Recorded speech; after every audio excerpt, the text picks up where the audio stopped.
So we're going to do a quick walk around of this 1973 VW Thing.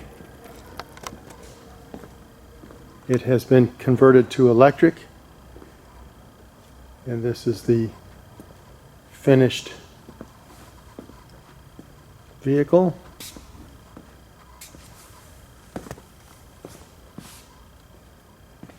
Just walk around to the exterior here.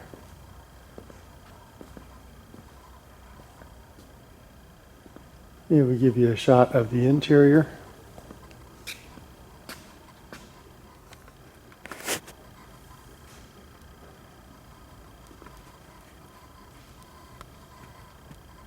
And if you'll recall from earlier videos that the bench portion of the seat was not left with us, and so that's why it's missing. Where the rear fuel tank was, there is now a smaller container here. This is a battery box containing 17 of the CALB lithium iron phosphate 230 amp hour cells. The dash, let me walk around to the driver's side here.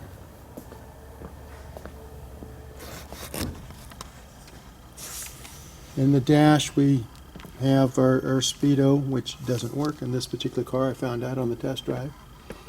We've got a VDO 12 volt gauge on the left there, and then on the right we have the Curtis 840 display, which monitors our motor and inverter. Below that we have a reverse switch, and over here we have our indicator light. Let you know the system is energized, and a lot of times we use this for coast right here. So you press that in, and that puts you in coast mode. So looks pretty much the way it did before, except the addition of the JLD 404, which is below the dash. Let's take a look under the bonnet. That's where the other battery box is, and then we'll take a look in the engine bay. Originally under the bonnet we had the fuel tank. Now we have the front battery box, which contains 18 of the CALB cells. We have our J1772 charge port. We have our main disconnect, inertia switch, all of our relays, pack fuse are in that junction box, and down here we have the DC to DC converter, and right there we have our 3.3 kilowatt hour charger. In the back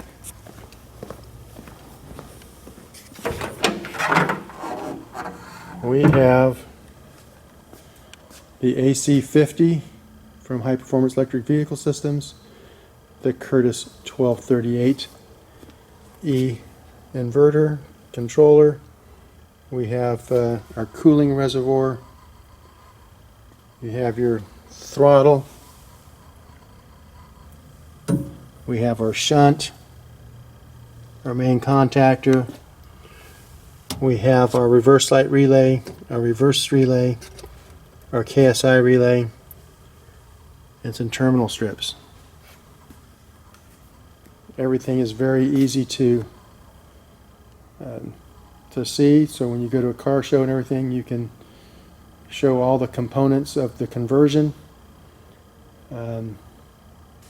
If you ever need to do any testing or want to add or take something away, it's just real easy to do. Everything's very modular, as with all of our conversions. We have both switched and unswitched 12 volts right there that can be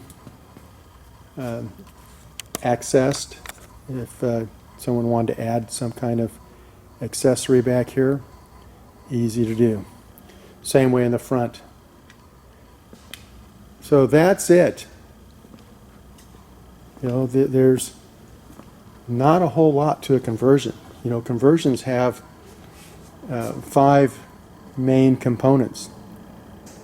One more than, you know, an OEM, because we have our battery pack, we have our charger, we have our motor, our controller, and the DC to DC converter. That's your 5 items. We have one additional one, and that is we have the adapter coupler, which is actually 2 pieces, but I group them together. And so that's the 6 items. The rest of it's just, you know, some ancillary things. You know, you've got to have throttle control. We've got controller cooling, but it's all very easy to do. And if you understand the big picture and know what components are compatible with one another, what's compatible with your vehicle and the intended use, then it's quite simple to do. But if you really want to know everything there is to know in order to do this yourself, or as many of our customers have done, go into business for themselves, we offer an online EV conversion workshop. We have been doing the workshops for 11 years, and we have taught more people probably worldwide than anyone else, because people from all over the world attend the workshops, and of course the online version. So that's a wrap up of this 1973 Volkswagen thing. And, you know, it's just a perfect example to show you that, you know, doing something like this is within everybody's grasp.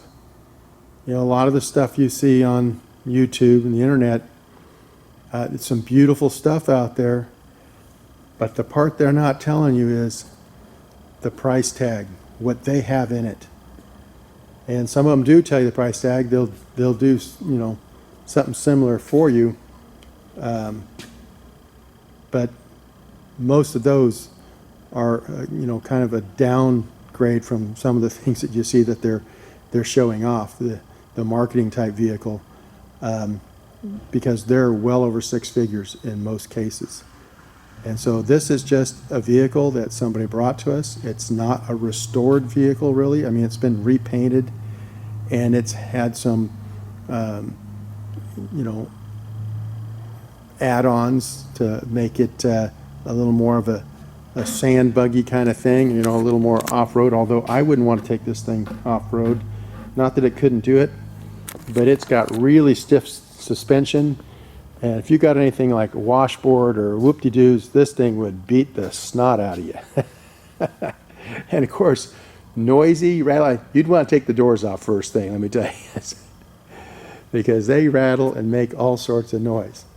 So anyway, it's just a perfect vehicle to showcase a conversion and let you know that, you know, they don't have to be, you know, 6 figures. This is a quarter of that. And so, and if you do it yourself, it could be a little less than that. So this is like I said, a perfect example. And if you have any questions about having one professionally done, or how you could do a vehicle yourself, that's what we're here for. We answer the phones, we return emails, we do all that promptly, and we'll spend as much time with you to help you understand what you need to understand to make good decisions, to purchase the correct components, and to end up with like this, a really fun, nice electric conversion of a classic that the owner will enjoy for a very long time. Most of these components will outlast you and me, so it's kind of an investment. Our Karmann Ghia that was featured in a lot of our videos, and it was in a lot of different shows. It was at Laguna Seca numerous times. We drove it 97,000 miles in 7.5 years, and all those components are in this vehicle now.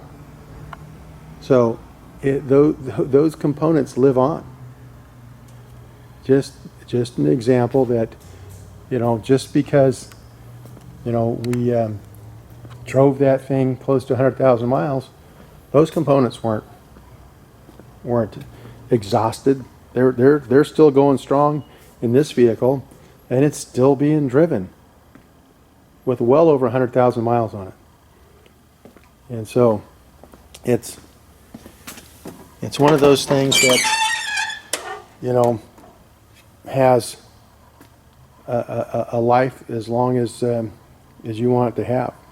You can keep recycling these components into different vehicles as long as, it's appropriate. And so going from the Karmann Ghia to the Bug, that's all across the board all right, but you wouldn't want to put this in a in a Hummer. This is not the setup for that. But you can put this on a lot of different things. This is the AC51 with the 1239, but they just have a lot of enjoyment factor to them, and I highly encourage you to try it for yourself. So until next time, I hope you enjoy the ride.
Okay.